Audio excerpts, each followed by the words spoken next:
So this is going to be our last video of the playlist of strategic management of IT. तो इसमें हमारा unit 5th हम complete करने वाले हैं, process of the strategic IT management. Strategic IT management के लिए हमारा प्रोसेस क्या होना चाहिए? Alignment of the business strategy की अलाइनमेंट होनी चाहिए, टेक्नोलॉजी प्लानिंग एंड इन्वेस्टमेंट होना चाहिए। देखो ये तो चीज़ मेन है ही है कि भैया बिजनेस स्ट्रेटेजी के साथ अलाइनमेंट आपकी होनी चाहिए। आपकी बिजनेस की रिक्वायरमेंट क्या है, उसी बेसिस पे आप अपना एक मतलब मैं बोलूँगी इंफॉर्मेशन सिस्टम या एक अपना आप सॉफ्टवेयर जो है वो उसको डेवलप करोगे, ठीक है, आईटी मैनेजमेंट करोगे। सेकंड आ जाता है कि आपका टेक्नोलॉजी प्लानिंग हो गई, इन्वेस्टमेंट हो गई, कि आपकी इन्वेस्टमेंट और सब चीज़ें कैसे होने वाली है, ठीक है। Innovation and the digital transformation, कि आपको क्या इनोवेशन करवानी है, क्या आपका डिजिटल ट्रांसफॉर्मेशन क्या प्रोडक्ट में या वैल्यू एडिशन में होना चाहिए।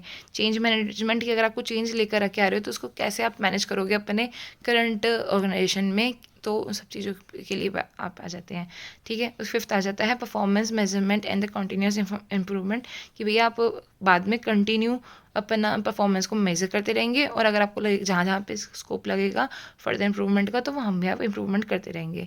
अब नेक्स्ट आ जाता है की factors of the deciding success and the failures of the strategic IT management. इसमें क्या है, एक तो क्लियर अलाइनमेंट होना चाहिए। क्लियर अलाइनमेंट होगा वो आपको बता देगा कि क्लियर अलाइनमेंट होगा तो आपका स्ट्रेटेजिक आईटी मैनेजमेंट सक्सेस हो जाएगा, नहीं तो ये फेलियर की तरफ चला जाएगा।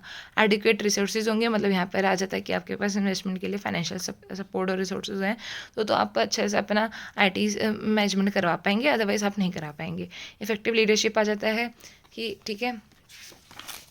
फिर आ जाता है हमारा change management, stakeholders stakeholder managements and change management आ गया।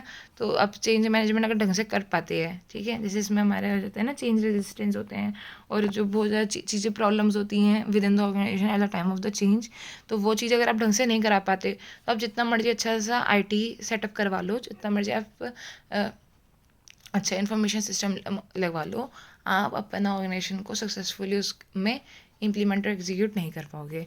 5th आ जाता है हमारा रिस्क मैनेजमेंट, कि आप रिस्क मैनेजमेंट आपको करना आना चाहिए, ठीक है, तभी आप उस चीज़ को अच्छे से कर सकते हैं। और कॉन्टीन्यूस उसमें मॉनिटरिंग होनी चाहिए, कि अगर आपको कहीं लगता है कि भैया this is the time to improve the information system, तो आप उसको कर सको। तो इसी 5th चैप्टर में ज़्यादा इसमें कुछ नहीं था, इसमें कुछ स्टोरीज़ दी हुई हैं, अगर आपको टाइम मिले तो आप वो खुद से पढ़ेंगे तो आपको ज़्यादा एक सॉर्ट ऑफ पता चल जाएगा।